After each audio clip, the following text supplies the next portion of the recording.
हरे कृष्णा कृष्णा कृष्णा हरे हरे हरे राम हरे राम राम राम हरे हरे। हरे कृष्णा। तो आज हम देखेंगे अध्याय 5। तो श्रीमद् भगवद गीता के 18 अध्यायों में से अध्याय 1, 2, 3 और 4 हम देख लिए 4 दिन में ही। आज 5वां अध्याय शुरू करेंगे।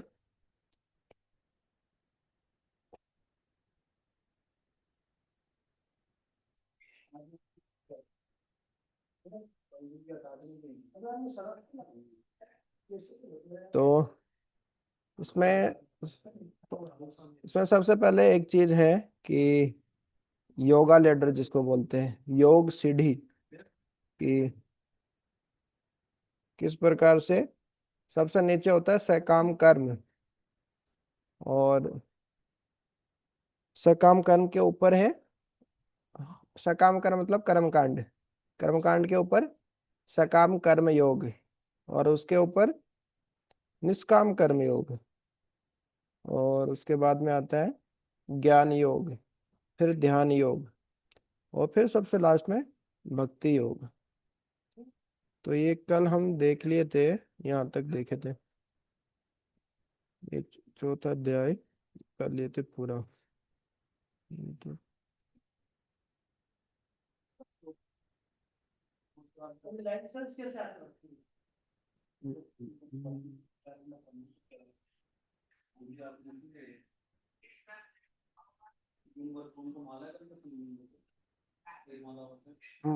तो ये है हमारा अध्याय 5, कर्म योग कृष्ण भावना भावित कर्म।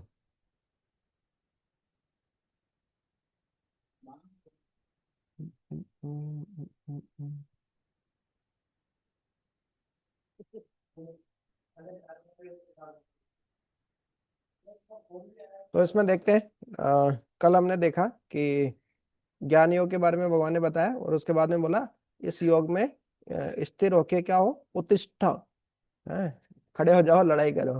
हैं, मतलब भगवान बोल रहे हैं कि भैया आपका कर्तव्य है युद्ध करना। तो सबका जीवन में सबका अलग अलग अलग अलग कर्तव्य होते हैं। वो करना ही पड़ता है मतलब।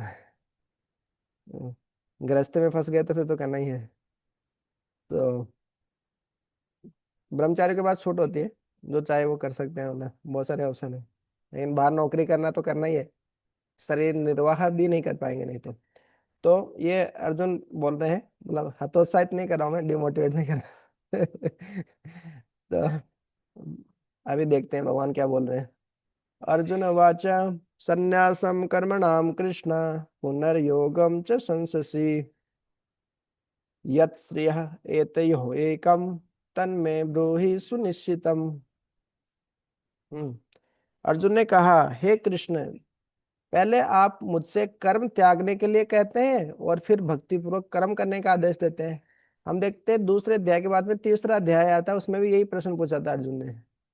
अर्जुन बोले कि आप चाहते क्या है, मतलब मैं ये भक्ति योग करूं, संन्यास ले लूं, कि युद्ध करूं। और यहाँ पे फिर कंफ्यूज हो गए, क्योंकि ज्ञान योग के बारे में बता दिया कि आप दिव्य ज्ञान लो, ज्ञान से ही सब कुछ हो जाएगा। ज्ञान मतलब अर्जुन ने समझा कि कार्य का त्याग। तो बोले युद्ध नहीं करना पड़ेगा, अच्छा है। फिर बोला अतिष्ठ उत्तिष्ठ, खड़े हो जाओ, युद्ध करो। तो पूछ लिए, क्या आप कृपा करके निश्चित रूप से मुझे बताएंगे कि इन दोनों में से कौन अधिक लाभप्रद है। तो पढ़ो, पढ़िए, भाषा पढ़ेंगे, तेज फिर प्रभु या कोई भी।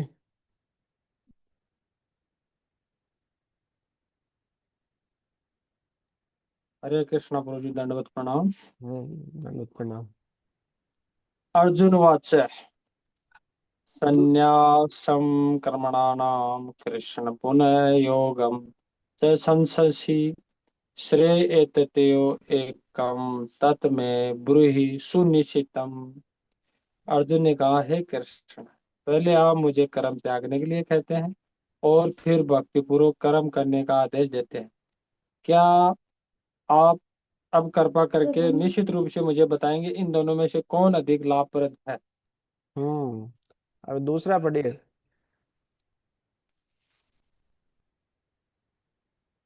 श्री भगवान वाच संन्यास कर्म योग च निह श्रेष्ठ उभौ। संन्यास कर्म योग च निश्चय करो उभो तयो तु कर्म संन्यास कर्म योग है विशिष्यते। श्री भगवान ने उत्तर दिया, मुक्ति के लिए तो कर्म का परित्याग तथा भक्तिमय कर्म दोनों ही उत्तम है, किंतु इन दोनों में से कर्म के परित्याग से भक्ति युक्त कर्म श्रेष्ठ है। हम्म।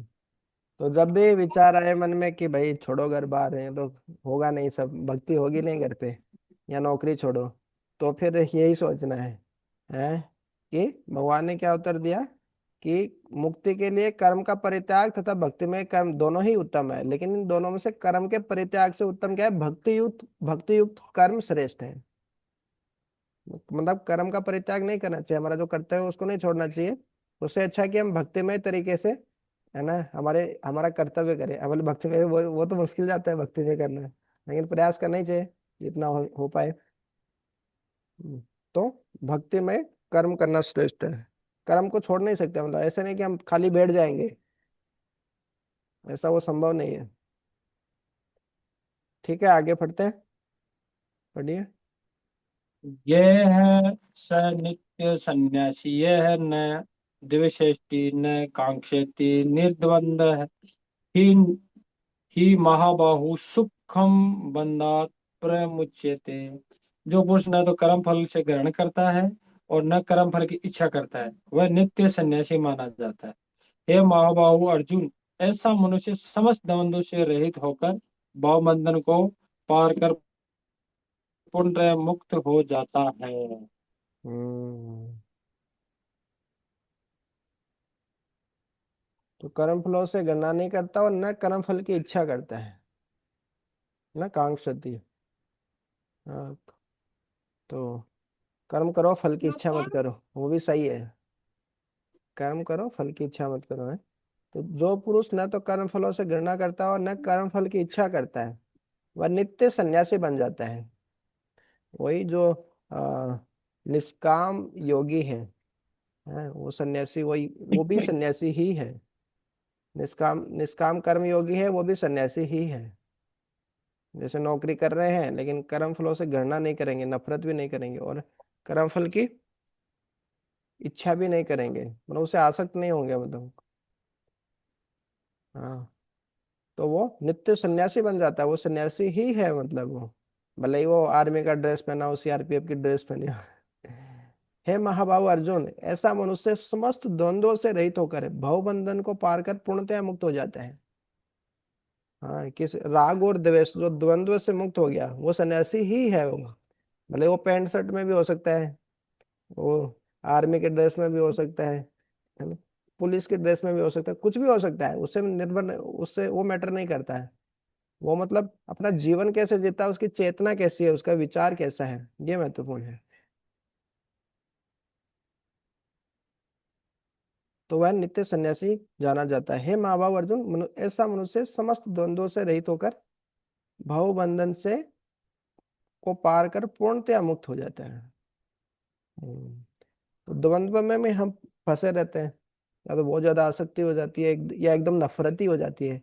कई कई बार नौकरी और पैसे से बहुत आसक्ति होती है, इसके बिना तो जी नहीं सकते। कई बार इतना बेकार लगता है, एकदम नफरत होती है ना, फेंको ये सब, नहीं होना है वैसे, नौकरी वोकरी नहीं करनी है। तो दोनों ही बेकार है, दोनों ही, है ना, विपरीत परिस्थितियां हैं, मतलब उसमें संभाव रख के बस अपना कर्तव्य है, करना है, वो करते जा रहे हैं। हाँ, उससे अच्छा कुछ और भी हो उपाय तो वो कर सकते हैं। इसका मतलब ये नहीं कि कर्म फल से आसक्त नहीं होना है। इसका मतलब ये नहीं कि चलो जो पैसा कमाया चलो ठीक है दे दो, दान में दे दो। दान में देना तो अच्छा है, पूरा दान में दे दो, लेकिन मतलब ऐसे ठीक है फेंक दो उसको, पैसे को जिसको देना है ना, जो खाएगा खाने तो पैसा। हाँ, तो इस तरीके से नहीं है उसका मतलब। आसक्त होने का मतलब है कि भाई हमारे पास जो पैसा है उसको, वो भगवान की सेवा के लिए है, मेरी इंद्र तृप्ति के लिए नहीं है। जैसे प्रभुपाद जी थे, वो तो एक एक पैसे से बहुत आसक्त थे। एक पैसा बचाने के लिए कितना किलोमीटर पैदल जाते थे। हाँ, और वृंदावन में एक बार सारे टेम्पल प्रेसिडेंट थे, मंदिर अध्यक्ष, सबको उठा दिया रात में 12 बजे। किस लिए? बोले जो टेप होता है पानी का नल, बोले उससे पानी लीक हो रहा है। मतलब टेप, मतलब पानी के नल से बोले पानी लीक हो रहा है इसलिए उठा दिया। बोले कृष्ण की संपत्ति का वेस्टेज हो रहा है, बोले कृष्ण की संपत्ति का दुरुपयोग कर रहे हो तुम लोग, पानी लीक क्यों हो रहा है? तो कितनी आसक्ति है मतलब। लेकिन वो आसक्ति खुद के लिए नहीं है, भगवान की सेवा के लिए है। हम्म। तो वही दोनों द्वंद्व से मुक्त हो गए, वो आसक्ति से ऊपर है, भगवान के लिए आसक्ति होने। तो आसक्ति बार बार आ रहा है, कर्म फल से अनासक्त होना है, अनासक्त होना है। तो अनासक्त मतलब खुद की इंद्रिय तृप्ति में वो नहीं लगाना उस चीज को।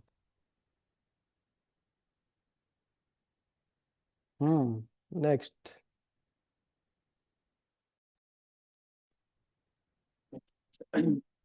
सांख्य योग पृथक् बाल प्रवदन्ति न पंडिता एकम अपि आसिता सम्यक उभयो विन्दते फलम। अज्ञानी ही भक्ति कर्मयोग को भौतिक जगत के विश्लेषणात्मक अध्ययन सांख्य से भिन्न कहते हैं। जो वस्तुतः ज्ञानी है वे कहते हैं कि जो इनमें से किसी एक मार्ग का भलीभांति अनुसरण करता है वह दोनों का फल प्राप्त कर लेता है। हम्म। तो दोनों एक ही है, सांख्य योग और कर्म योग। सांख्य योग मतलब वही ज्ञान योग। ज्ञान योग से भी व्यक्ति, मतलब जैसे निष्काम कर्म योग करेगा तो वो ज्ञान तक ही पहुंचता है।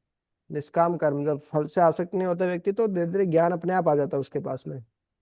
तो निष्काम कर्म योग से व्यक्ति ज्ञान योग पे पहुंचता है और फिर वही मुक्ति की ओर दोनों ही अग्रसर होते हैं। तो इस कारण भगवान बोले दोनों एक ही है, सब योग जाते भगवान तक ही हैं सर, अंततः। हम्म। यत् सांख्ये प्राप्ते स्थानं तत् योगे अपि गम्यते एकं सांख्यं च योगं च पश्यति स पश्यति। जो यह जानता है कि विश्लेषणात्मक अध्ययन सांख्य द्वारा प्राप्त स्थान भक्ति द्वारा भी प्राप्त किया जा सकता है और इसी तरह जो सांख्य योग तथा भक्ति योग एक समान देखता है वही वस्तु का यथारूप में देखता है। हम्म। तो वैसे भक्ति योग प्रभुपाद जी लिख रहे हैं, वैसे है ये, जहाँ जहाँ योग शब्द आया है इस अध्याय में वो निष्काम कर्म योग के लिए है, कर्म योग या निष्काम कर्म योग के लिए है। तो जो सांख्य योग तथा कर्म योग को एक समान देखता है वही मतलब देखता है कि हाँ सबका सारे, भले ही आत्मा शरीर में अंतर करना, 24 तत्वों का अध्ययन करना, ज्ञान के माध्यम से भी व्यक्ति भगवान तक पहुंचेगा। और कर्म, निष्काम कर्म योग करेगा, फल से अनासक्त होकर अपना कर्तव्य करेगा। खासतौर से जो गृहस्थ होते हैं, गृहस्थ होते हैं तो उनको काम करना ही होता है, तो उनके लिए निष्काम कर्म योग होता है। और जो सांख्य योग है, ज्ञान योग है, वो सन्यासियों के लिए होता है, जो कर्म का त्याग कर देते हैं। लेकिन कर्म का त्याग इस चेतना से करते हैं कि कर्म बांधता है इसलिए कर्म का त्याग कर देते हैं, वो सांख्य योग ज्ञान योग के माध्यम से। तो दोनों एक ही बात है। इवन भगवान बता रहे हैं कि ज्ञान योग से अच्छा है, कर्म फल के त्याग से अच्छा है निष्काम कर्म योग करना, ऐसा। आगे पढ़ते हैं।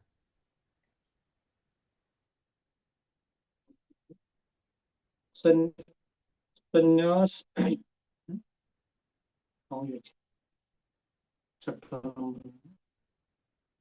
संन्यास्तु महाबाहु दुःखम आपनोतु अयोग्यत योग युक्त मुनि ब्रह्म न चिरेण अधिगच्छति।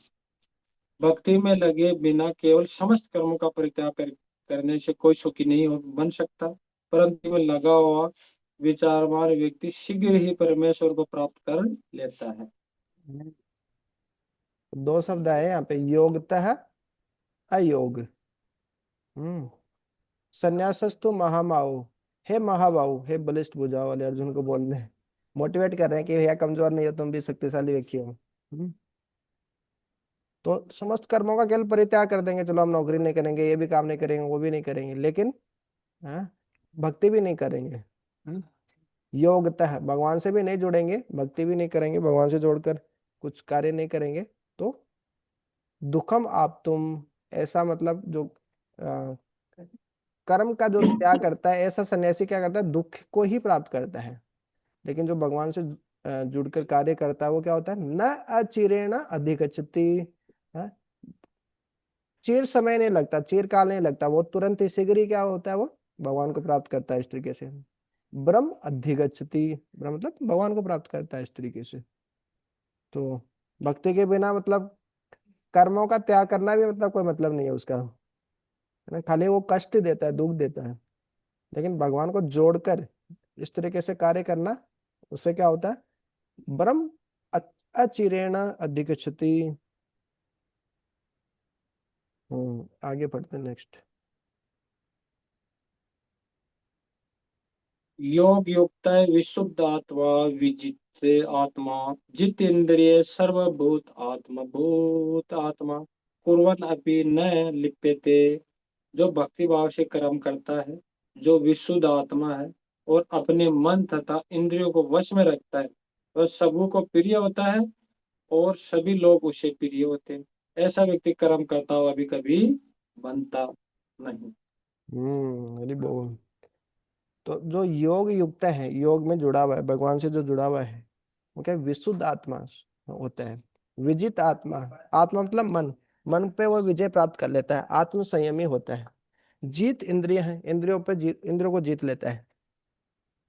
अब ये सब हो गया, इंद्रियां उसके नियंत्रण में है, मन उसके नियंत्रण में है, तो उसको कोई इंद्रिय तृप्ति की इच्छा नहीं है, तो उसके दुश्मन नहीं होंगे स्वाभाविक रूप से। हमारे दुश्मन कोई क्यों होता है, क्योंकि हमारी इंद्रिय तृप्ति में कोई बाधा डालता है तो हमारा दुश्मन हो जाता है वो। तो ऐसा जो विजित आत्मा है, योग से जो युक्त योगी है, तो उसका मन नियंत्रित है, इंद्रियां नियंत्रित हैं, तो वो इंद्रिय तृप्ति में लिप्त नहीं है। तो इसके कारण क्या है, सर्वभूत आत्मभूत आत्मा, तो सब सारे जीवात्माओं को वो प्रिय है। और इस प्रकार से जब वो कर्म करता हुआ भी न लिप्यते, कर्मों में नहीं फंसता है। नेक्स्ट।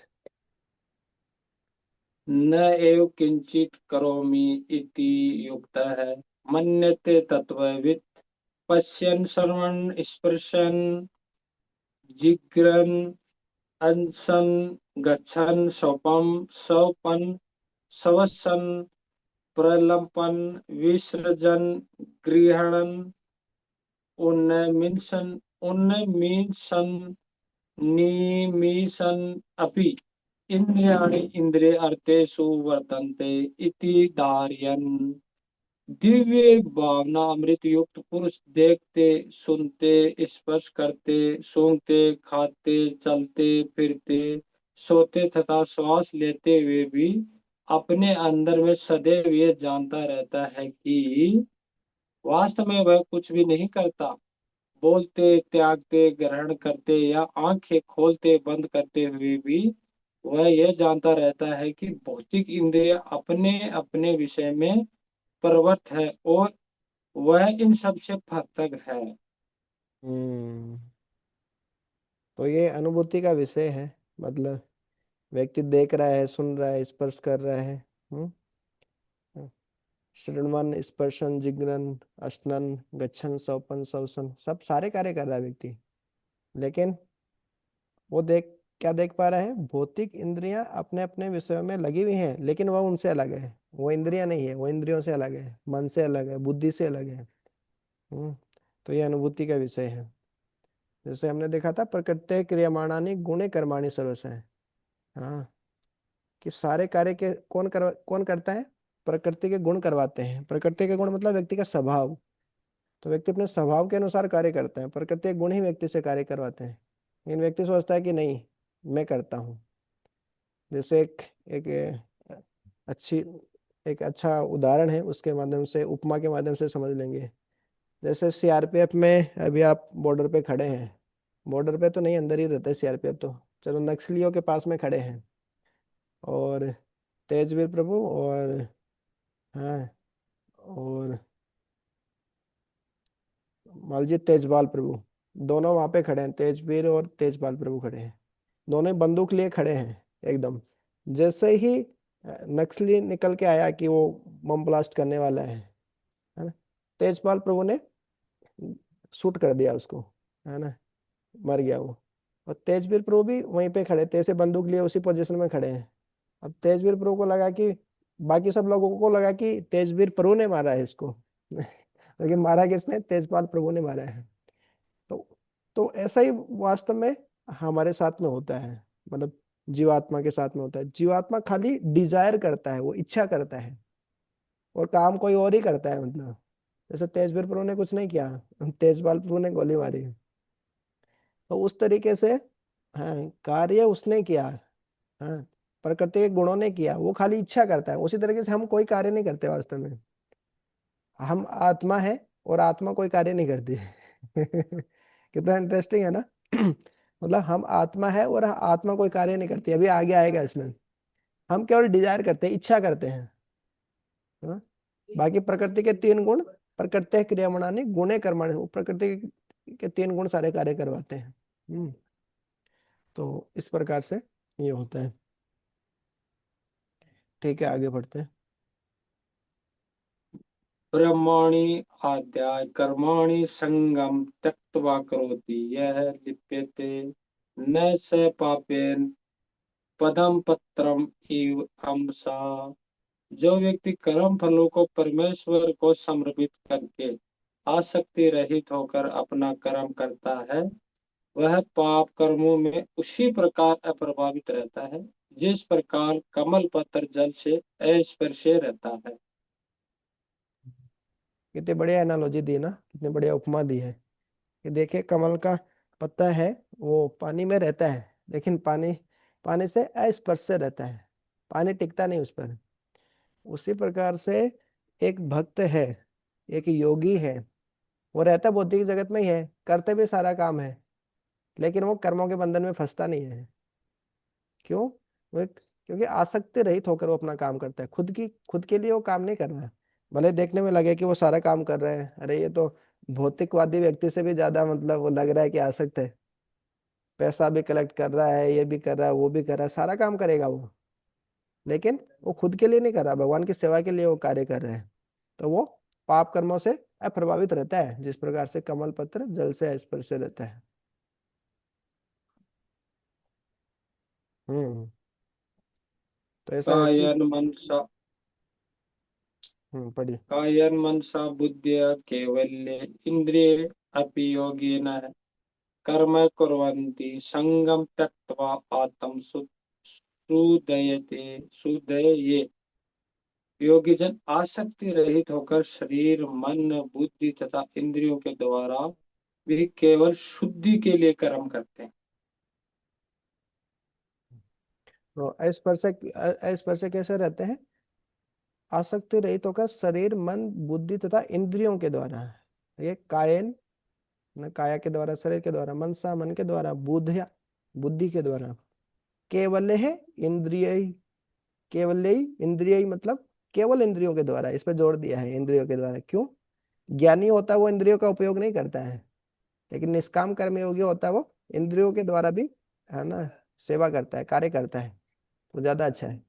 तो इस तरीके से जो निष्काम कर्म योगी है, योग शब्द जो भी आए यहाँ पे वो निष्काम कर्म योग या निष्काम कर्म योगी के लिए। तो इस तरीके से जो योगी है वो कर्म करता है संगम त्यक्त्वा आत्मशुद्धे, आत्मशुद्धि के लिए, है ना, आसक्ति रहित होकर काम करता है। तो वर्णाश्रम धर्म में हो या कोई अपना कर्तव्य कर रहा हो, वो करने से क्या होता है, क्या निष्काम कर्मियों करने से क्या होता है? आत्मशुद्धे, खुद का शुद्धिकरण होता है, आत्मा की शुद्धिकरण होता है। इसलिए जो बोलते हैं ना, प्री मेच्योर संन्यास नहीं लेना चाहिए, अपरिपक्व संन्यास नहीं लेना चाहिए। अपरिपक्व संन्यास में क्या रहता है, व्यक्ति का शुद्धिकरण हुआ नहीं और कर्मों का भी परित्याग कर दिया उसने, जो ज्ञानी रहते हैं। ज्ञानी कर्म कर्म का परित्याग कर देते हैं, शुद्धिकरण हुआ नहीं, तो क्या होगा? कर्म भी नहीं कर रहा, शुद्धिकरण भी नहीं हुआ, तो फिर वो मिथ्याचारी कहलाएगा, वो जो पहले आया था। मन से इंद्रिय तृप्ति का चिंतन करता रहेगा और कर्म भी नहीं करेगा। क्यों? क्योंकि एक बार संन्यास लेने के बाद अपना वो कर्म में फंसता नहीं, कर्म करता नहीं व्यक्ति, तो इस कारण उसका शुद्धिकरण नहीं होता है। लेकिन निष्काम कर्मयोग करने से या वर्णाश्रम धर्म का पालन करने से इस प्रकार व्यक्ति का शुद्धिकरण होता है। हम्म, आगे बढ़ते हैं। युक्त कर्म फलम त्यक्त्वा शांतिम आपनोति नैष्ठिक्यम अयुक्त काम कारेण फले सक्त निबद्धयते। निश्चल भक्त शुद्ध शांति को प्राप्त करता है क्योंकि वह समस्त कर्म फल मुझ में अर्पित कर देता है। किंतु जो व्यक्ति भगवान से युक्त नहीं है और जो अपने श्रम का फल कामी है वह बध जाता है। हम्म। तो जितना हम खुद के लिए प्लान करेंगे, ऐसे मैं भोग करूंगा, ऐसे एंजॉय करूंगा, ये करूंगा, वो करूंगा, उतना ही ज्यादा फंस जाएंगे हम। और जितना भगवान को खुश करने का प्रयास करेंगे, भगवान की सेवा के लिए कार्य करेंगे, उतना ही हम मुक्त हो जाएंगे। हाँ। इसलिए भगवान की सेवा करने का प्रयास करते हैं तो बहुत शांत हो जाता है व्यक्ति। युक्त है कर्म फलम त्यक्त्वा शांति में आपनोति नैष्ठिकम। और शांति भी कैसे मिलती है उसको? नैष्ठिक शांति को वो प्राप्त करता है। हम्म। कर्म फल का त्याग करने से, कर्म फल से आसक्त नहीं होने से। बार बार यही बता रहे हैं ना कर्म योग वाले। और इसमें 5वें अध्याय में भी कर्म फल को त्याग करना, कर्म फल का त्याग करना, इस तरीके से। तो इस प्रकार से। लेकिन जो व्यक्ति अयुक्त है, भगवान से युक्त नहीं है, भगवान से जुड़ा हुआ नहीं है, काम कारेण, तो कर्म फल को भोगने के कारण क्या होता है? हाँ, सक्त है, उसमें आसक्त होके निबद्धते, निबद्धते, है ना, निश्चित रूप में बंध जाता है वो उसमें। हम्म। हाँ, कर्मों के फल में व्यक्ति बंध ही जाता है, इस तरीके से। हम्म। तो इस प्रकार कितना महत्वपूर्ण है कि मतलब कर्म फल से आसक्त नहीं होना, मतलब कि। हम्म। और फल है वो भगवान को अर्पित करना। भगवान को केंद्र में रखे कार्य करना कितना महत्वपूर्ण है। नहीं तो खुद ही खुद के लिए करेंगे, फिर इंद्र तृप्ति के लिए प्रयास करेंगे। पहली बात है, मिलेगी नहीं इंद्र तृप्ति, मिलेगी तो फिर जब नहीं मिलेगी तो गुस्सा आएगा, मिल जाएगी तो और लालच बढ़ेगा। तो ऐसा है कर्म फल से आसक्त होना। आगे पढ़ते। सर्व कर्माणि मनसा संन्यास्य आस्ते सुखम वत्सि नवद्वारे पुरे देहि न एव कुर्वन्न कार्यं। जब देहधारी जीवात्मा अपनी प्रकृति को वश में कर लेता है और मन से समस्त कर्मों का परित्याग कर देता है, तब वह 9 द्वार वाले नगर भौतिक शरीर में बिना कुछ किए कराए सुखपूर्वक रहता है।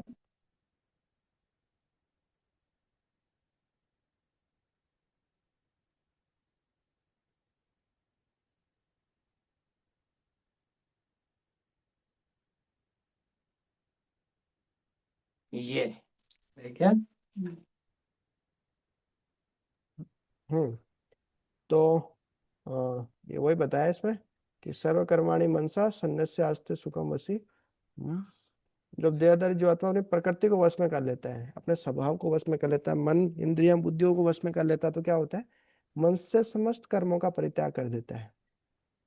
और तब वो क्या होता है? 9 द्वारों वाले नगर भौतिक शरीर में बिना कुछ किए कराए सुखपूर्वक रहते हैं।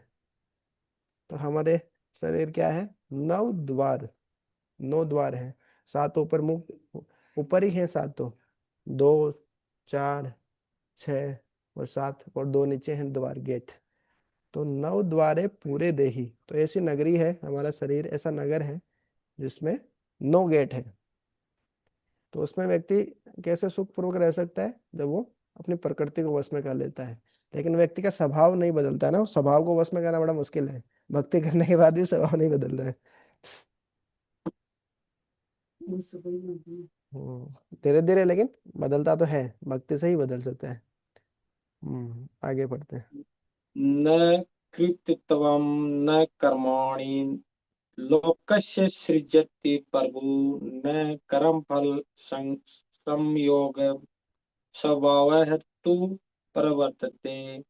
शरीर रूपी नगर का स्वामी देहधारी जीवात्मा न तो कर्म का सर्जन करता है, न लोगों को कर्म करने के लिए प्रेरित करता है, न ही कर्म फल की रचना करता है। यह सब तो प्रकृति के गुणों द्वारा ही किया जाता है। हम्म। मतलब कितना इंटरेस्टिंग है ना। मतलब देहधारी जीव जो है, मतलब हम वास्तव में जो है, हम न कोई काम का सृजन करते हैं, न कोई कार्य करते हैं, न लोगों को कोई कार्य करने के लिए प्रेरित करते हैं हम, और न ही कर्म फल की रचना करते हैं। हम कुछ नहीं करते मतलब। हाँ। सही में कुछ नहीं करते हम।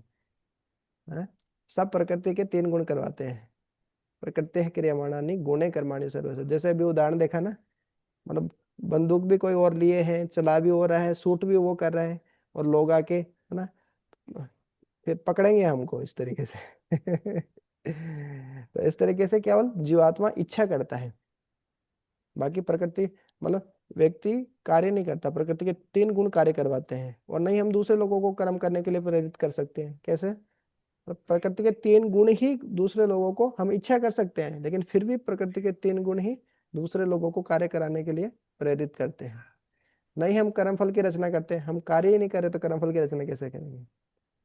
प्रकृति के 3 गुण ही कर्मफल की रचना करते हैं इस तरीके से। आगे पढ़ते हैं। न आदते कश्चित् पापम न च एव सुकृतं विभु अज्ञानेन आवृतम ज्ञानम तेन मुह्यन्ति जन्तवः। परमेश्वर न तो किसी के पापों को ग्रहण करता है न पुण्य को, किंतु सारे देहधारी जीव उस अज्ञान के कारण मोहग्रस्त रहते हैं जो उनके वास्तविक ज्ञान को आच्छादित किए रहता है। हम्म परमेश्वर न तो किसी के पापों को ग्रहण करता है न पुण्य को, तो हमारे पाप खत्म नहीं करेंगे भगवान? हम क्या को भक्ति करें? नहीं, वो अलग है। अहम तो हम सर्व पापेभ्यो मोक्षयिष्यामि मा शुचः।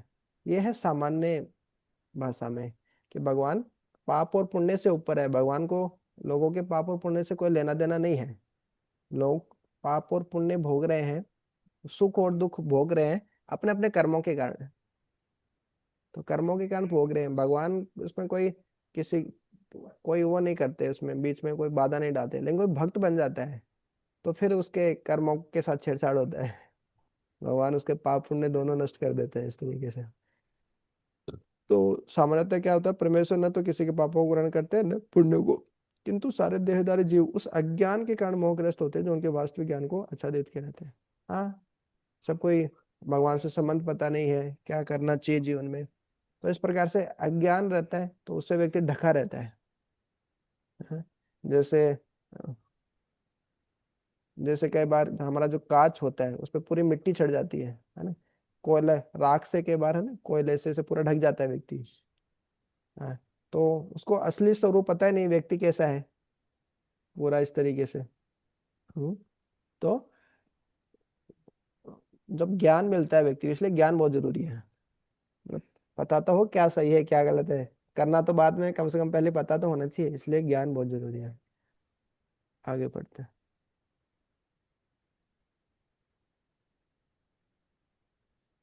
ज्ञानेन तु तत् अज्ञानम यशाम नाशितम आत्मनः तेषाम आदित्यवत ज्ञानम प्रकाशयति तत्परम। किंतु जब कोई उस ज्ञान से प्रबद्ध होता है जिससे अविद्या का विनाश होता है, तो उसके ज्ञान से सब कुछ उसी तरह प्रकट हो जाता है जैसे दिन में सूर्य से सारी वस्तुएं प्रकाशित हो जाती है।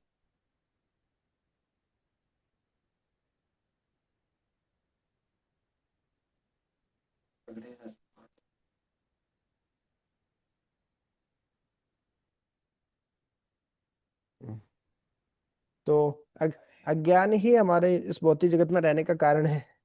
ज्ञान होता है तो व्यक्ति फिर ज्यादा इंद्र तृप्ति भी नहीं करवाता, उसको पता चल जाता है कि क्या सही है क्या गलत है इस तरीके से।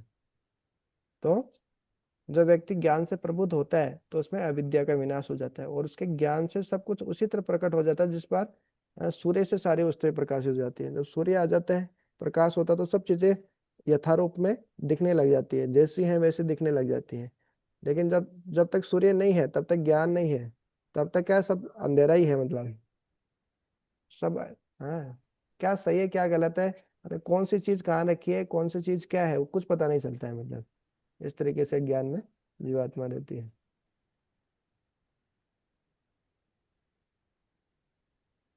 हम्म तद बुद्धेय तद आत्मना है, तद निष्ठा तद परायणा है, गच्छन्ति अपुनः आवर्तिम आवर्तिम ज्ञान निर्धूत कलमसा है। जब मनुष्य की बुद्धि, मन, श्रद्धा तथा शरण सब कुछ भगवान में स्थिर हो जाते हैं, तभी वह पूर्ण ज्ञान द्वारा समस्त कलमश से शुद्ध होता है और मुक्ति के पद पर अग्रसर होता है। हम्म। तो इतना आसान नहीं है मतलब शुद्ध होना।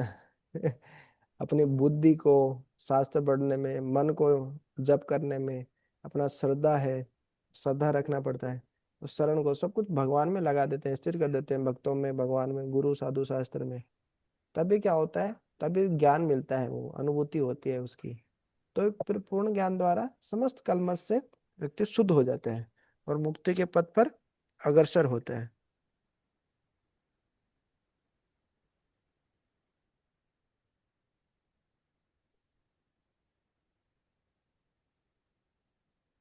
विद्या विनय संपन्ने ब्राह्मणे गवि अस्तिने सुने च एव सौपाके च पंडिता समदर्शिन।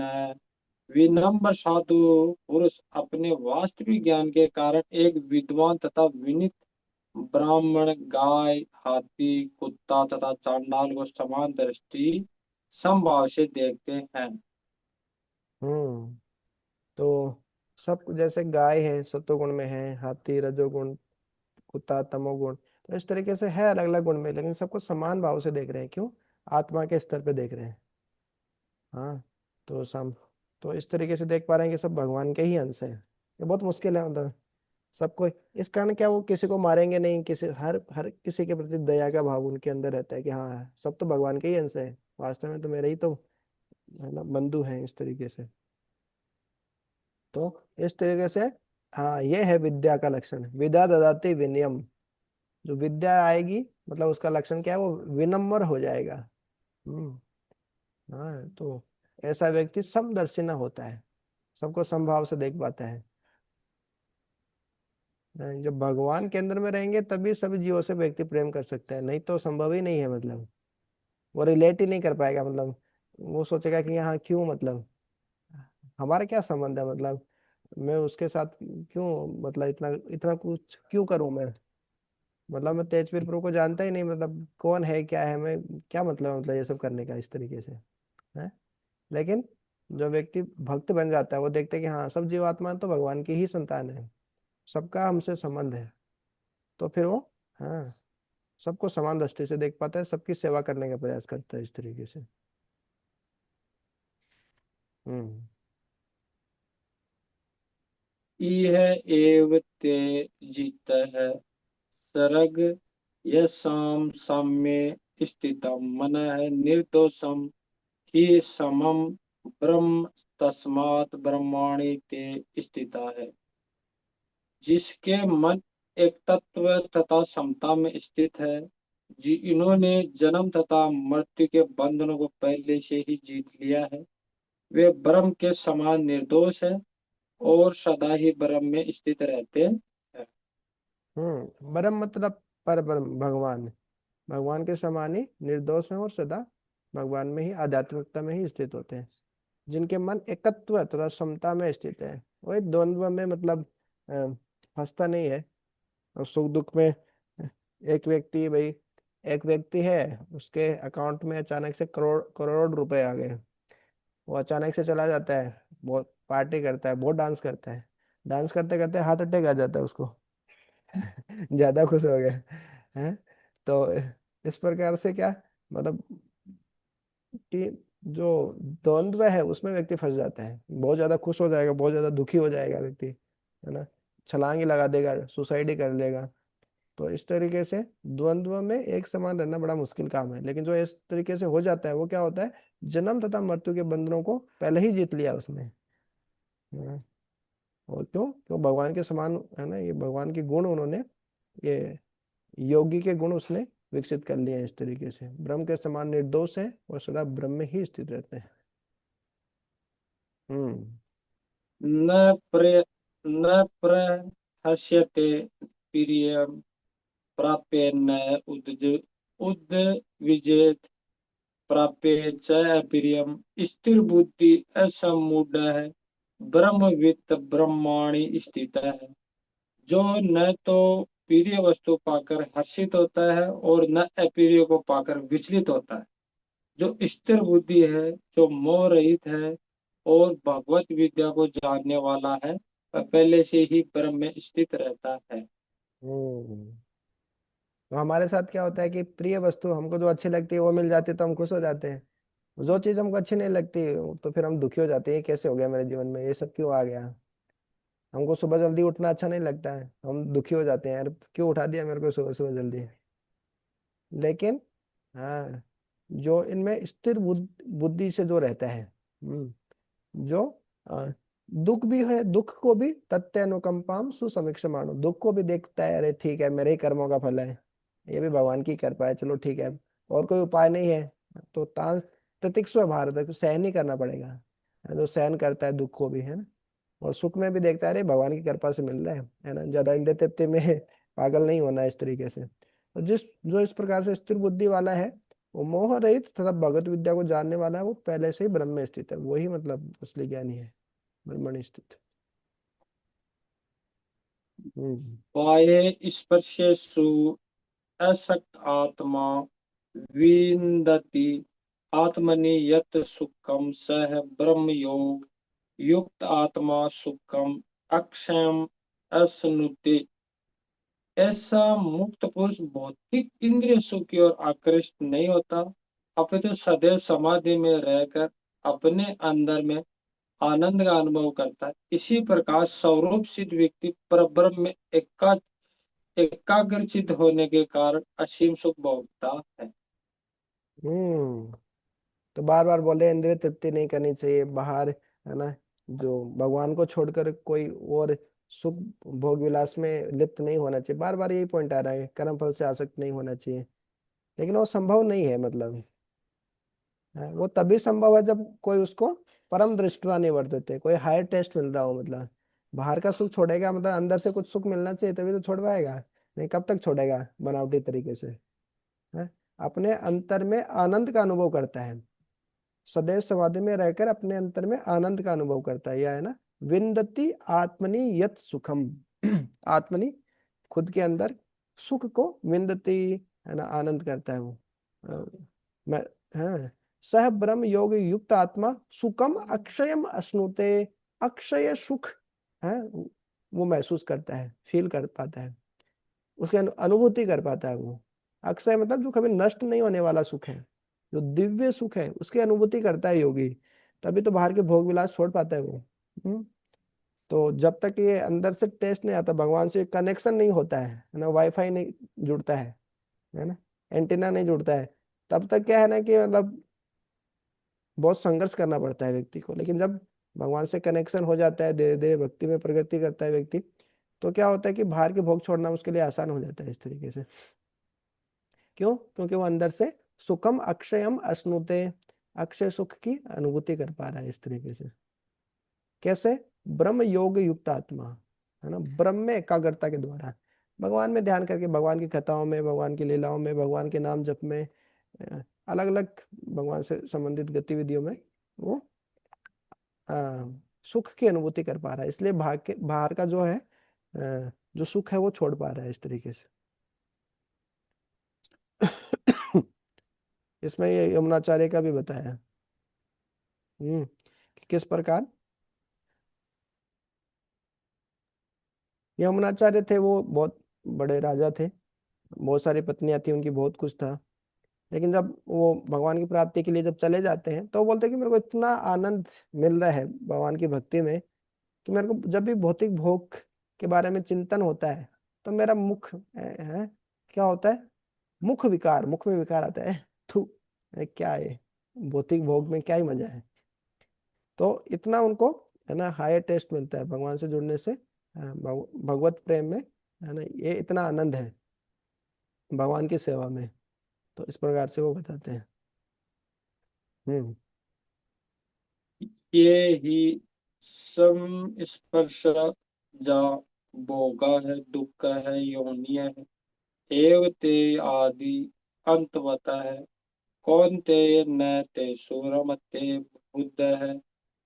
बुद्धिमान मनुष्य दुख के कारण में भाग नहीं लेता, जो कि भौतिक इंद्रियों के संसर्ग से उत्पन्न होते हैं। हे कुंती पुत्र, ऐसे भोगों का आदि तथा अंत होता है, अतः चतुर व्यक्ति उनमें आनंद नहीं लेता। ये बहुत महत्वपूर्ण श्लोक है, कि मतलब ये ही सम स्पर्शजा भोगः, जो भोग है, भौतिक भोग है, वो कैसे होते हैं? समयक रूपेण स्पर्श से उत्पन्न होते हैं। सम स्पर्श जा, ज मतलब उत्पन्न होना जिससे। इंद्रिया इंद्रियों के विषय के संपर्क में आती है तो भोग उत्पन्न होता है। आंखों से कुछ सुंदर देखना चाहते हैं, कानों से कुछ सुंदर सुनना चाहते हैं, त्वचा से कुछ सॉफ्ट चीज को स्पर्श करना चाहते हैं, तो इंद्रिया और इंद्रियों के विषय एक दूसरे के कांटेक्ट में स्पर्श, सम स्पर्श में आते हैं, सम्यक रूपेण स्पर्श में आते हैं, तो उससे भोग उत्पन्न होता है। और ये भोग ही क्या है? दुख योनियः एवते, दुख की योनि है, दुख का स्रोत है। जिस प्रकार माता की योनि से संतान की उत्पत्ति होती है, वो डिलीवर होता है, तो यहाँ से भौतिक भोग से क्या होता है? दुख, दुख डिलीवर होता है। हाँ, दुख आता है, दुख का स्रोत है ये। हाँ, तो जितना बाहर हम बाहर इंद्रियों के द्वारा इंद्रियों के विषयों के साथ संपर्क करके हम भोग से सुख प्राप्त करना चाहते हैं, तो वो सुख नहीं मिलेगा। मतलब दुख का, भगवान बोले दुख का स्रोत है वो। इसलिए देखिए ना, ज्यादा खाते हैं दिक्कत हो जाता है, कम खाते हैं दिक्कत हो जाता है, हैं? तो कोई भी भोग करते हैं हम, हम्म, आंखों से ज्यादा देर तक मूवी देखेंगे, आंखों में दर्द होने लगता है, चश्मा लगाना पड़ता है? तो कुछ भी करो, कुछ भी भोग ज्यादा करो, क्या होता है? दुख की योनि, दुख का ही स्रोत है, मतलब शरीर से कष्ट ही कष्ट मिलता है, मतलब आनंद तो बहुत कम है, कष्ट ज्यादा है? और क्या बताया? दुख का स्रोत है ये भोग, और क्या है? आदि अंतवंत है कौनते है, हे कौनते, हे कुंती पुत्र। ऐसे भोग, ऐसे आनंद का क्या है, ऐसे सुख का क्या है? आदि, शुरुआत है एक, और उसका अंत भी है। ऐसे नहीं कि वो परमानेंट सुख है एकदम, आदि से लेके अंत तक हमेशा ही रहेगा, नहीं, उसका आदि भी है और अंत भी है। एक गुलाब जामुन खाएंगे, हाँ, तो क्या होगा?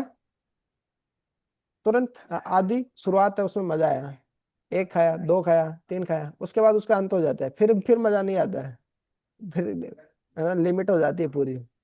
तो कोई भी भौतिक भोग है वो आनंद नहीं है, वो मतलब अनंत सीमा वाला आनंद नहीं है वो सुख है, थोड़े समय के लिए मिलता है फिर चला गया, थोड़े समय के लिए मिलता है फिर चला गया, और उसी सुख को प्राप्त करने के लिए हम भागते रहते हैं। लेकिन न तेसु रमते बुद्ध, जो बुद्धिमान व्यक्ति है उनमें रमण नहीं करता है, वो देख लेता है इसका परिणाम क्या होगा। भौतिक भोग करने की बहुत इच्छा हो रही है, लेकिन ये भौतिक भोग करने के बाद मिलेगा क्या, उसका परिणाम क्या है? दुख योनि है, दुख का ही स्रोत है, वो दुख ही मिलेगा, मतलब वो भले ही उसका थोड़ी देर के लिए हमको सुख मिलेगा, थोड़ी देर उसका आदि भी है, लेकिन अंत भी है, थोड़े ही समय के लिए है ना वो तो जो बुद्धिमान व्यक्ति है उनमें न रमते, उसमें रमण नहीं करेगा। हाँ, क्या ज्यादातर लोग तो क्या होता है कि मतलब कुछ ऐसे कुछ मौका मिल जाए भौतिक भोग करने का, तो उसमें एकदम पागल हो जाते हैं? उनको ये नहीं पता कि थोड़े समय का सुख है, फिर उससे ज्यादा दुख आने वाला है, दुख ही होने होते, दुख ही आने वाला है, मतलब है।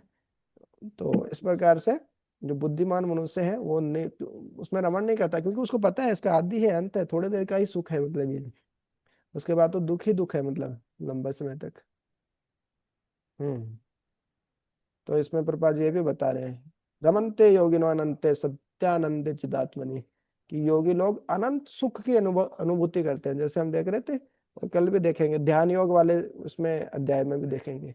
एक जो योगी होता है, वो जैसे सारे उसके चक्र जागृत हो जाते हैं, कुंडली जागरण होता है, तो अनंत सुख, अनंत शक्ति, अनंत ज्ञान वो अंदर से ही महसूस करता है, अंदर से ही उसको अनुभूति होती है, बाहर ढूंढने की जरूरत नहीं उसको, ये सब है। तो इस प्रकार से जब हायर टेस्ट मिलता है अंदर से, तभी तो व्यक्ति ढूंढ पाता है। नायम देहो देह भाजाम निर्लोके कष्टान कामान रहते विड़बुजान, ये है। ये मनुष्य शरीर इसलिए नहीं मिला है कि हम सुअर की तरह विड़बुजाम, जो विष्ठा खाने वाले सुअर की तरह, मतलब दिन भर कड़ी मेहनत करें। तपो दिव्यम पुत्र का ये ना, दिव्य तप तप करने के लिए शरीर मिला है। ये न सत्वम शुद्धे, जिसके द्वारा हमारा अस्तित्व को शुद्ध करना चाहिए हमको। और ब्रह्म सौख्यम तो अनंतम, और अनंत ब्रह्म सुख की अनुभूति होती है इससे। तो भागवतम में इस प्रकार से बताए कि हाँ, जो अपने 100 पुत्रों को उपदेश देते हैं ना, कौन देते हैं? तो उनको यही उपदेश देते हैं। हम्म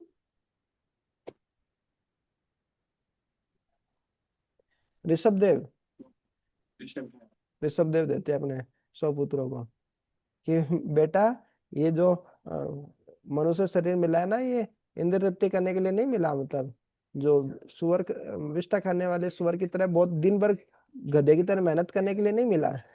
आजकल का कोई पिता इस तरीके से उपदेश देगा अपने बेटे को? इतनी गधे की तरह मेहनत करने की जरूरत नहीं, दिव्य तपस्या करो, उससे ही तुम्हारा शुद्धिकरण होगा और अनंत ब्रह्म सुख की प्राप्ति होगी। आजकल तो बोलते नहीं, गधे की तरह मेहनत कर, तभी तो पैसा मिलेगा, तभी तो सुख की प्राप्ति होगी। आगे बढ़ते हैं।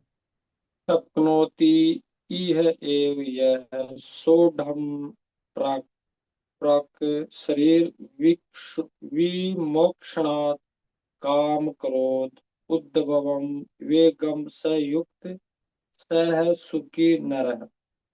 यदि यदि इस शरीर को त्यागने के पूर्व कोई मनुष्य इंद्रियों के वेगों को सहन करने तथा इच्छा एवं क्रोध के वेग को रोकने में समर्थ होता है तो वह इस संसार में सुखी रह सकता है। हम्म तो काम और क्रोध से उद्भवम वेगम, जो वेग उत्पन्न होते हैं, काम और क्रोध के जो वेग है, उनको जो सहन कर सकता है, शक्नोति इह एव। हाँ, इस शरीर में जो काम और क्रोध के वेग आते रहते हैं, जो उनको सहन कर सकता है, कब तक सहन करना है जी? पराक शरीर विमोक्षणात्, शरीर छोड़ने तक, मतलब तक काम और क्रोध के वेग शरीर छोड़ने तक आते रहेंगे। लेकिन जो व्यक्ति इनको सहन कर सकता है, सह युक्त है, स सुखी न रहे, वो व्यक्ति सुखी, न सुखी मनुष्य है, वही संसार में सुखी रह सकता है। हाँ, इस शरीर को त्यागने के पूर्वक कोई मनुष्य इंद्रियों के वेग को सहन करने तथा इच्छा एवं क्रोध के वेग को रोकने में समर्थ होता है, तो वह संसार में सुखी रह सकता है। तो जैसे तीसरे अध्याय के लास्ट में, काम है ऐसा, क्रोध है ऐसा, रजोगुण समुद्र में बार बार भगवान बता रहे हैं काम और क्रोध प्रकृति के तीन गुण हैं। तो इस प्रकार से सहन करना इतना आसान नहीं है, इसलिए भगवान बोल रहे हैं, लेकिन जो सहन कर लिया काम और क्रोध के वेग को, वो क्या, वो आराम से सुखी जीवन जी सकता है इस तरीके से।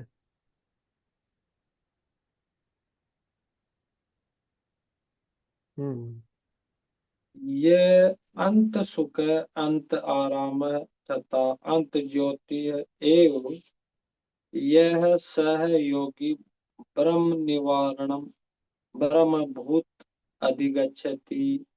जो अंतःकरण में सुख का अनुभव करता है, जो कर्मठ है और अंतःकरण में ही रमण करता है तथा जिसका लक्ष्य अंतर्मुखी होता है, वह सचमुच पूर्ण योगी, वह पर ब्रह्म में मुक्ति पाता है और अंततः गत्वा पर ब्रह्म को प्राप्त होता है।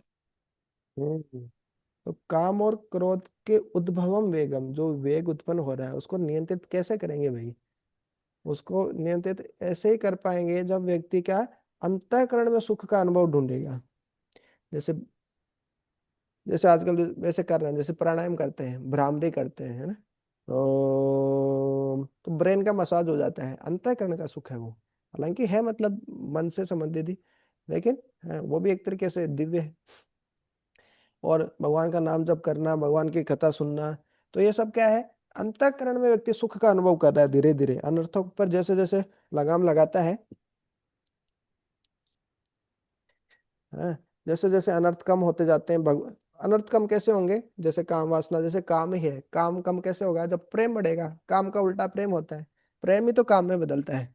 तो सेवा करने से, भगवान की सेवा करने से, जब भगवान और भगवान विशेष रूप से भगवान के भक्तों की सेवा करने से क्या होता है, जो काम है वो प्रेम में बदल जाता है। जब प्रेम में बदल जाता है तो व्यक्ति बहुत सुखी हो जाता है। जैसे पहले हमारे दिल में बगीचा एक बगीचा लगा हुआ था, गार्डन, और गार्डन में कांटे कांटे वाले फूल हो रखे हैं, घास फूस ऐसा गंदगी हो रखी है। और फिर सफाई हुई, एकदम बढ़िया बढ़िया फूल आ गए, एकदम कोई घास फूस नहीं, कोई कचरा नहीं, एकदम बढ़िया फूल हो, एकदम गार्डन है ना, दिल गार्डन गार्डन हो गया है। तो फायदा किसका है? हमारी फायदा ना। अंदर अंदर से खुशबू हम ही को आएगी, और गंदगी होगी अंदर तो गंदगी हम ही को आएगी। तो उसी तरीके से जब हम भक्ति में प्रगति करते हैं, भगवान का नाम जप करते हैं, शास्त्रों का अध्ययन करते हैं, भक्तों का संग करते हैं, तो क्या होता है, अंतःकरण में सुख का अनुभव करते हैं। और अंतःकरण में ही रमण करते हैं, बाहर से सुख नहीं चाहिए, अंदर से सुख आता है इस तरीके से, भगवान के प्रसाद में, है ना, भगवान के नाम में, भगवान की कथा में, इस तरीके से। व्यक्ति को आनंद आने लगता है। तो इस तरीके से आनंद आता है तो बाहर का टेस्ट अपने आप भूल जाता है वो, है वो पर ब्रह्म में मुक्ति पाता है वो भगवान से जुड़ जाता है, भगवान के धाम जाता है। अंत तो ब्रह्म को ही प्राप्त करता है ना, भगवान के धाम चला जाता है वो। लभन्ते ब्रह्म निवारणम ऋषियः क्षीण कल्मषा छिन्न देवता आत्मन सर्वभूत हिते रता है। जो लोग संशय से उत्पन्न होने वाले द्वैत से परे हैं, जिनके मन आत्म साक्षात्कार में रत है, जो समस्त जीवों के कल्याण कार्य करने में सदैव व्यस्त रहते हैं और जो समस्त पापों से रहित है, वे ब्रह्म निवारण मुक्ति को प्राप्त होते हैं। ब्रह्म निर्वाण, ब्रह्म मतलब जो ब आधा है, र पूरा है, ब्रह्म निर्वाण। तो हाँ, तो ऐसा कब हो पाएगा? ये श्लोक भी आपस में कनेक्टेड है, जुड़े हुए हैं। इसके बाद ये श्लोक क्यों बोल रहे हैं, इसके बाद ये क्यों बोल रहे हैं भगवान, उसमें भी लिंक रहता है। हाँ, तो इस प्रकार से जब व्यक्ति होता है, अंतःकरण में सुख का अनुभव करता है, अंतर्मुखी होता है, वही सचमुच में योगी है, भगवान से जुड़ता है, भगवान के धाम जाता है। हाँ, और क्या होता है, वो व्यक्ति कैसा होता है? हाँ, जो लोग संशय से उत्पन्न होने वाले द्वैत से परे हैं। संशय, डाउट हमेशा आता रहता है, ऐसा होगा कि नहीं होगा, ये होगा तो क्या होगा, वो क्या होगा। लेकिन संशय डीमन की तरह, डाउट्स आर लाइक डीमन। तो लबंते ब्रह्म निर्वाणम, जैसे निर्वाण बोलते हैं, बुद्ध वाले रहते हैं, लेकिन ब्रह्म निर्वाण मतलब मुक्ति, आध्यात्मिक मुक्ति को प्राप्त करते हैं ऐसे ऋषि, अंदर से, अंतर से क्रियाशील रहने वाले। क्षीण कल्मषः, सारे प्रकार के जो कल्मष है, पाप है, उनसे धीरे धीरे मुक्त हो जाते हैं। जैसे 4 प्रकार के पाप है मुख्यतः, तो धीरे धीरे भक्ति करने से 4 प्रकार से पापों से दूर रहते हैं, और धीरे धीरे फिर सूक्ष्म रूप से जो पाप करते हैं उनसे भी दूर हो जाते हैं। तो इस प्रकार से योगी इन सब से दूर होते होते क्या होता है, यत आत्मानः, आत्म साक्षात्कार में, भक्ति में लगा हुआ रहता है, सर्वभूत हिते रतः, और सारे जीवों के कल्याण के लिए कार्य करता है। भगवान का नाम जप करना, भगवान के बारे में बताना लोगों को, भगवान के बारे में खुद सुनना, है ना। तो यही तो सब जीवों का कल्याण का परम, है ना। इससे अच्छा कल्याण जीवों का कैसे हो सकता है? किसी को खाना देंगे, एक दिन देंगे, दूसरे दिन फिर भूखा हो जाएगा वो। लेकिन भक्ति के बारे में भगवान से जोड़ देंगे, तो फिर उसका मतलब यह लोग भी तर गया, फिर परलोक भी तर गया, सीधे भगवान से जुड़ जाएगा। तो सबसे अच्छा, जब भक्त बन जाता है तो सब जीवों का कल्याण वो करता है। सारे उसके पितर हैं, वो नाचने लगते हैं कि मद वंश से वैष्णव हो जाता है, मेरे वंश में एक वैष्णव पैदा हो गया है। नृत्यंती मुहुर्मुहु, बार बार नृत्य करते हैं वो, जो भूत प्रेत बन के घूम रहे हैं, पूर्वज दादा परदादा, जिनको मोक्ष नहीं मिला है, भक्त, एक परिवार में एक भक्त बन जाने से वो सबका उद्धार हो जाता है इस तरीके से। हम्म।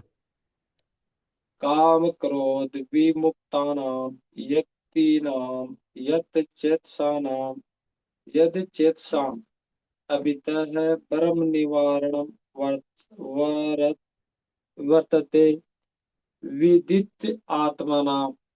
जो क्रोध तथा समस्त भौतिक इच्छाओं से रहित है, जो स्वरूप सिद्ध, आत्म संयमी और संसिद्धि के लिए निरंतर प्रयास करते हैं, उनकी मुक्ति निकट भविष्य में सुनिश्चित है। हम्म। तो बार बार वही बता रहे हैं कि जो काम और क्रोध से विमुक्त हो जाएंगे, मतलब रजोगुण तमोगुण को छोड़ना ही है, सतोगुण में आना ही पड़ेगा, है। तो काम और क्रोध से जो विशिष्ट रूपेण मुक्त है, यति नाम, जो साधु पुरुष, यत चेतसाम, जो अपनी चेतना को यत करके रखे, संयमित करके रखे, नियंत्रित करके रखे। अभी तो है, मतलब अभी तो वो थोड़े समय में, निकट में ही क्या होगा, ब्रह्म निर्वाणम वर्तते, उसको आध्यात्मिक जगत मिल जाएगा, भगवत धाम चले जाएगा वो। विदित आत्मानम, और खुद का स्वरूप प्रकट हो जाएगा उसको कि नहीं, मैं ये शरीर नहीं हूँ, या तो मेरे तो दो ही रिश्तेदार हैं। कौन? एक तो श्रीमती राधा रानी, और दूसरे बाके बिहारी सरकार, दो ही रिश्तेदार है मेरे। तो ऐसे स्वरूप, अपना स्वरूप सिद्ध हो जाता है व्यक्ति। हम्म। तो स्वरूप सिद्ध आत्म संयमी और उनकी मुक्ति निकट बहुत, उसमें सुनिश्चित, कन्फर्म है। भगवान बोल रहे हैं, मतलब डाउट नहीं है उसमें, कन्फर्म है उनकी मुक्ति, मतलब इस तरीके से जो लोग रहते हैं। हाँ, यद पाद पंकज पलास विलास भक्त्या कर्मास्य अग्रिथिम उद्गत। प्रार्थयन्ति सन्तः तद्वन् रिक्तमतयो यतोऽपि रुद्धः श्रोतगणः। ये भी अच्छा श्लोक है। भक्ति पूर्वक भगवान वासुदेव की पूजा करने का प्रयास तो करो। बड़े से बड़े साधु पुरुष भी इंद्रियों के वेग को अपनी कुशलता से रोक पाने में समर्थ नहीं हो पाते, जितना कि वे जो सकाम कर्मों की तीव्र इच्छा को समूल नष्ट करके और भगवान के चरण कमलों की सेवा करके दिव्यानंद में लीन रहते हैं। तो इनको वेग को कैसे नियंत्रित कर सकते हो? प्रभुपाद तात्पर्य में बता दिया, अरे भगवान की भक्ति तो करो, सब हो जाएगा। ऐसे तो बहुत मुश्किल है। हाँ, ये वाला पढ़िए। दर्शन ध्यान समस्पर्शई मत्स्य कूर्म विहंगमः विहंगमः स्वान्य पत्यानि पुष्णन्ति तथा हम अपि पद्मज। इसको पढ़िए थोड़ा। मछली, कछुआ तथा पक्षी केवल दृष्टि, चिंतन तथा स्पर्श से अपने संतानों को पालते हैं। हे पद्मज, मैं भी उसी तरह करता हूँ। मछली अपने बच्चों को केवल देकर बड़ा करती है। कछुआ केवल चिंतन द्वारा अपने बच्चों को पालता है। कछुआ अपने अंडे स्थल में देता है और स्वयं जल में रहने के कारण निरंतर अंडों का चिंतन करता है। इसी प्रकार भगवत भक्त भगवत धाम से दूर स्थित रहकर भी भगवान का चिंतन करके कृष्ण भावनामृत द्वारा उनके धाम पहुंच सकता है। उसे भौतिक क्लेशों का अनुभव नहीं होता है। यह जीवन अवस्था ब्रह्म निवारण निर्वाण ब्रह्म निर्वाण अथवा अर्थात भगवान में निरंतर लीन रहने के कारण भौतिक कष्टों का अभाव कहलाती है। तो कितना अच्छा उदाहरण दिया है ना। भगवान बता रहे हैं, कुछ लोग बोलेंगे हरे कृष्णा करने से भगवान का मन मना भाव मत भक्त, तो भगवान के चिंतन करने से कैसे भगवत धाम चले जाओगे? ऐसे थोड़ी होता है। हरे कृष्णा करने से चिंतन करने से थोड़ी चले जाओगे। लेकिन भगवान बता दिया, देखो नहीं, मेरा भक्त मेरे बारे में चिंतन करके मेरे पास में आ जाता है। मोटी बुद्धि वाले सुन, देख कैसे आ जाता है। देख कि जो मछली है वो अपने बच्चों को केवल देख कर बड़ा करती है। मछली अपने बच्चों को कैसे ऐसे देखती रहती है, देखने से बच्चे बड़े हो जाते हैं, उनको पोषण मिलता है उसी से। हाँ, है ना। दर्शन, मत्स्य दर्शन के द्वारा। कूर्म जो कछुआ है, कछुआ क्या करता है? खुद कहाँ रहता है वो?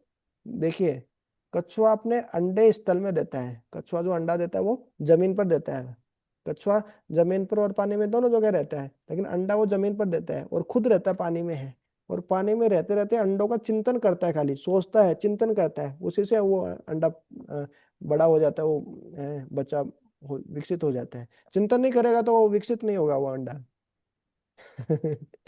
इसी तरीके से हम भगवान का चिंतन नहीं करेंगे, भगवान के बारे में सोचेंगे नहीं, जप नहीं करेंगे, भगवान के नाम का चिंतन नहीं करेंगे, तो हम भगवान के धाम नहीं जा पाएंगे।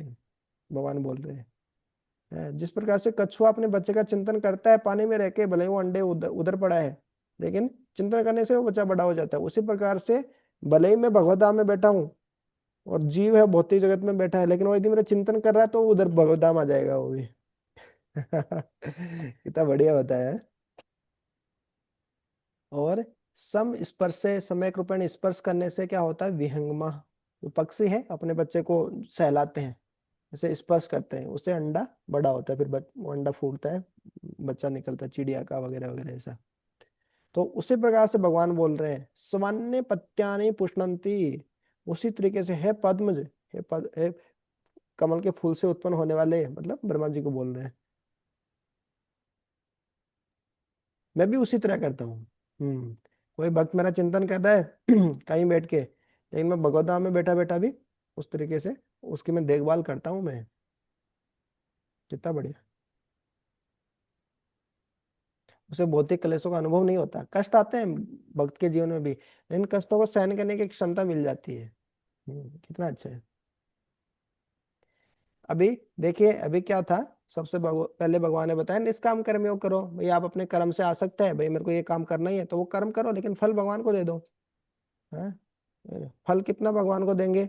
फल से भी थोड़ा ज्यादा आसक्त रहेंगे। सकाम कर्म योग थोड़ा सा देंगे भगवान को, और भगवान को पूरा फल दे दिया, निष्काम कर्म योग हो गया।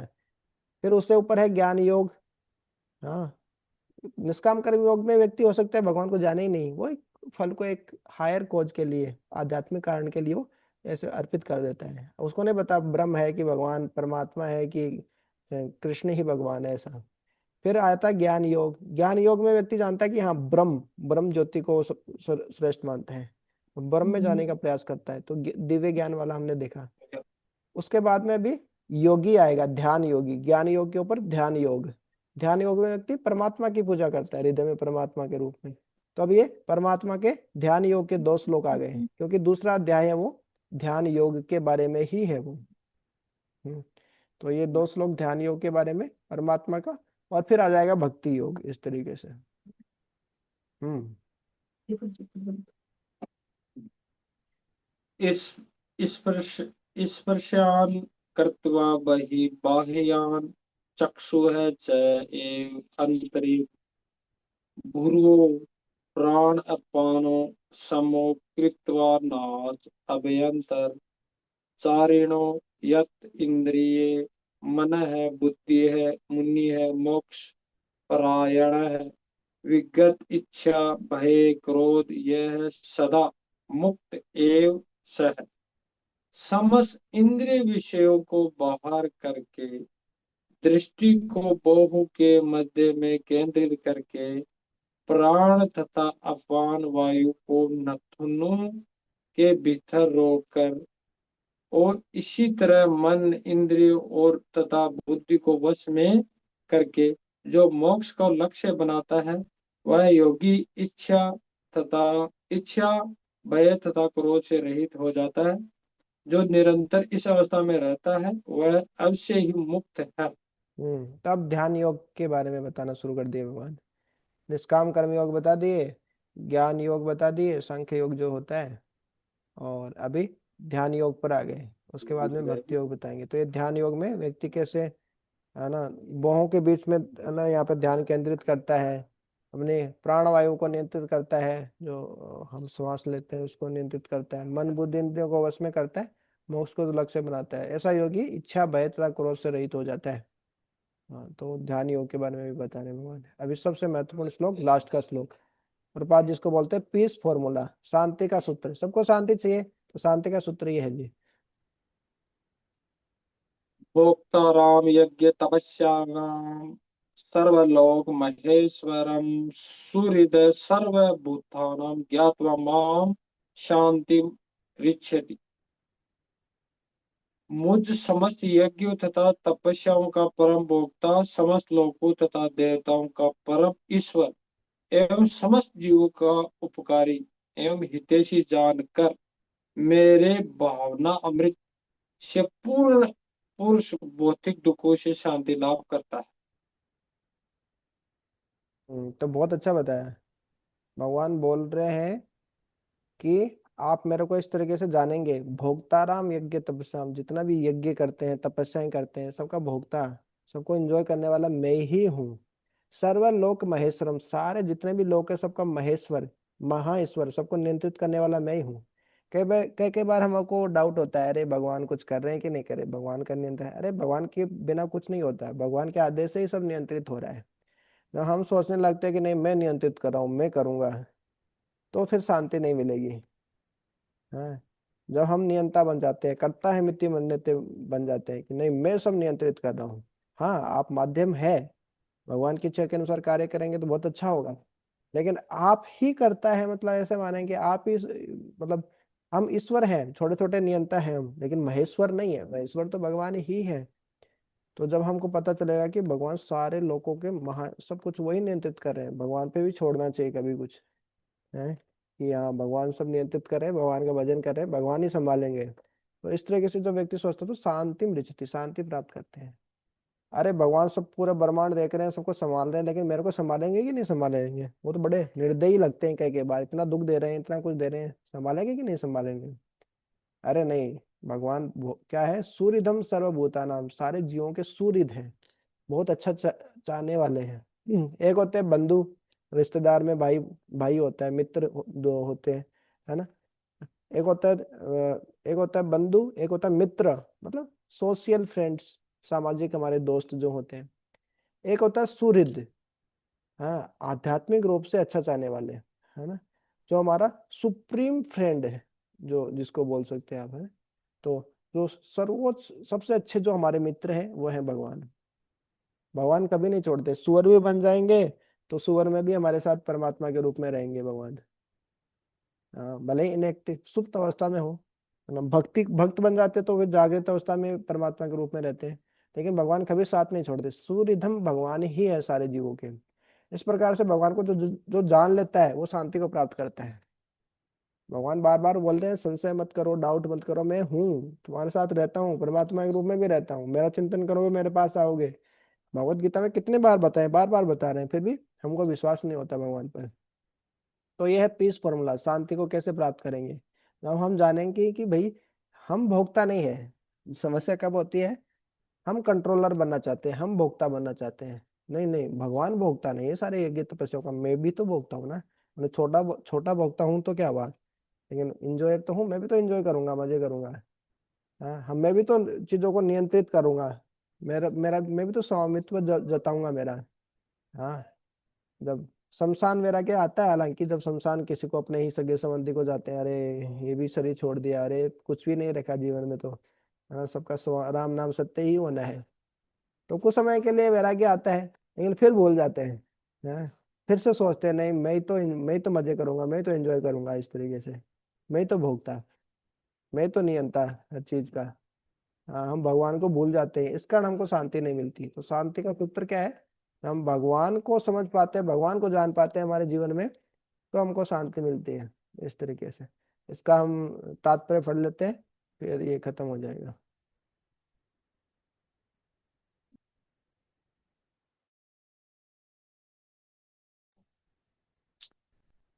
माया के वशीभूत सारे बद्धजीव इस संसार में शांति प्राप्त करने के लिए उत्सुक रहते हैं, किंतु भगवत गीता के इस अंश में वर्णित शांति के सूत्र को वे नहीं जानते।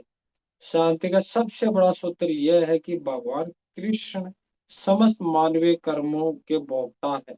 मनुष्य को चाहिए कि प्रत्येक वस्तु भगवान की दिव्य सेवा में अर्पित कर दे, क्योंकि वे ही समस्त लोकों तथा उनमें रहने वाले देवताओं के स्वामी है। उनसे बड़ा कोई नहीं है। वे बड़े से बड़े देवता शिव तथा ब्रह्मा से भी महान है। वेदों में भगवान को तम ईश्वराणाम परम महेश्वरम कहा गया है। माया के वशीभूत होकर सारे जीव सर्वत्र अपना प्रभुत्व जताने चाहते हैं, लेकिन वास्तविकता तो यह है कि सर्वत्र भगवान की माया की प्रभुत्व है।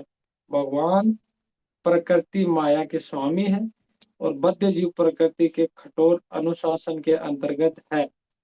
जब तक कोई इन तथ्यों को समझ नहीं लेता, तब तक संसार में व्यष्टि या समष्टि रूप से शांति प्राप्त कर पाना संभव नहीं है। कृष्ण भावना अमृत का यही अर्थ है। भगवान कृष्ण परमेश्वर है तथा देवताओं सहित सारे जीव उनके आश्रित है। पूर्ण कृष्ण भावनामृत में रहकर ही पूर्ण शांति प्राप्ति की जा सकती है। यह पांचवा अध्याय कृष्ण भावनामृत की, जिसे सामान्यतः कर्म योग कहते हैं, व्यवहारिक व्याख्या है। यहाँ पर इस प्रश्न का उत्तर दिया गया है कि कर्म योग से मुक्ति किस तरह प्राप्त होती है। कृष्ण भावनामृत में कार्य करने का अर्थ है परमेश्वर के रूप में भगवान के पूर्ण ज्ञान के साथ कर्म करना। ऐसा कर्म दिव्य ज्ञान से भिन्न नहीं होता। प्रत्येक कृष्ण भावनामृत भक्ति योग है और ज्ञान योग वह पद है जिससे भक्ति योग प्राप्त किया जाता है। कृष्ण भावनामृत का अर्थ है परमेश्वर के साथ अपने संबंध का पूर्ण ज्ञान प्राप्त करके कर्म करना, और इस चेतना को पूर्णता का अर्थ है कृष्ण या श्री भगवान का पूर्ण ज्ञान। शुद्ध जीव भगवान के अंश के रूप में ईश्वर का शाश्वत दास है। वह माया पर प्रभुत्व जताने की इच्छा से ही माया के संपर्क में आता है और यही उसके कष्टों का मूल कारण है। जब तक वह पदार्थ के संपर्क में रहता है, उसे भौतिक आवश्यकताओं के लिए कर्म करना पड़ता है। किंतु कृष्ण भावनामृत उस पदार्थ की परिधि में स्थित होते हुए भी आध्यात्मिक जीवन में ले आता है, क्योंकि भौतिक जगत में भक्ति का अभ्यास करके करने पर जीव का दिव्य स्वरूप पुनः प्रकट होता है। जो मनुष्य जितना ही प्रगत है वह उतना ही पदार्थ के बंधन से मुक्त हो रहता है। भगवान किसी का पक्षपात नहीं करते। यह तो कृष्ण भावनामृत के लिए व्यक्तिगत व्यवहारिक कर्तव्य पालन पर निर्भर करता है, जिससे मनुष्य इंद्रियों पर नियंत्रण प्राप्त करके इच्छा तथा क्रोध के प्रभाव को जीत लेता है। और जो कोई उपयुक्त काम इच्छाओं को वश में करके कृष्ण भावनामृत में दृढ़ रहता है, वह ब्रह्म निवारण या दिव्य अवस्था को प्राप्त होता है। कृष्ण भावनामृत में अष्टांग योग पद्धति का स्वमेव अभ्यास होता है, क्योंकि इसमें अंतिम लक्ष्य की पूर्ति होती है। यम नियम आसन प्राणायाम प्रत्याहार दान धारणा तथा समाधि के अभ्यास द्वारा धीरे धीरे प्रगति हो सकती है, किंतु भक्ति योग में तो ये प्रस्तावना के स्वरूप में है, क्योंकि केवल इसी से मनुष्य को पूर्ण शांति प्राप्त हो सकती है। यही जीवन का परम सिद्धि है। इस प्रकार श्रीमद् भागवत गीता के पंचम अध्याय कर्म योग कृष्ण भावना भाविक कर्म का भक्ति वेदांत तात्पर्य पूर्ण हुआ। हरे कृष्ण। हरे कृष्णा।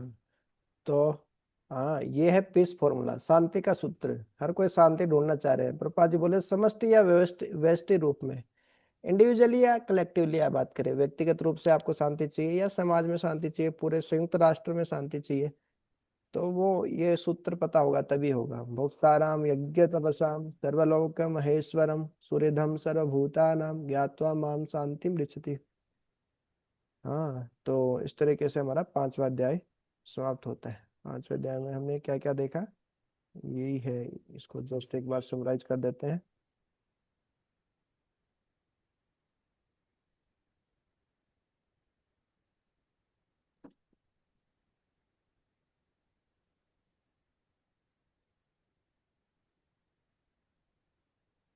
हम्म तो अर्जुन ने प्रश्न पूछा था कि संन्यास और कर्मयोग में कौन सा श्रेष्ठ है, तो कर्मयोगी श्रेष्ठ है, निष्काम कर्मयोग।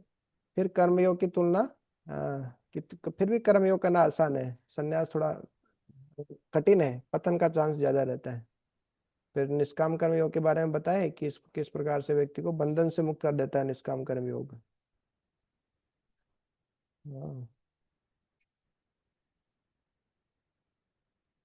फिर बताया कि किस प्रकार भगवान पर ध्यान करके व्यक्ति है ना मुक्ति पा सकता है, अलग अलग तरीके जिस प्रकार से बताया इसमें। तो सबसे लास्ट में बताए ये जो पीस फॉर्मूला हम देखे। हाँ, काम और क्रोध से उद्भव वेग को जो सहन कर लेता है वो शांति को प्राप्त कर सकता है, और ये पीस फॉर्मूला हमने लास्ट में देखा है। तो आज यहीं समाप्त करते हैं। अभी मेरे को जाना है जस्ट मीटिंग में, तो फिर हम कल मिलेंगे। कल हम छठवां अध्याय शुरू करेंगे। जय ग्रंथराज श्रीमद् भगवद गीता की जय, श्रील प्रभुपाद की जय, ताई गौर प्रेमानंदे, हरि हरि बोल। श्रीधर दास प्रभु जी की जय, महाराज जी की जय, और सब भक्तों की जय। हरे कृष्णा।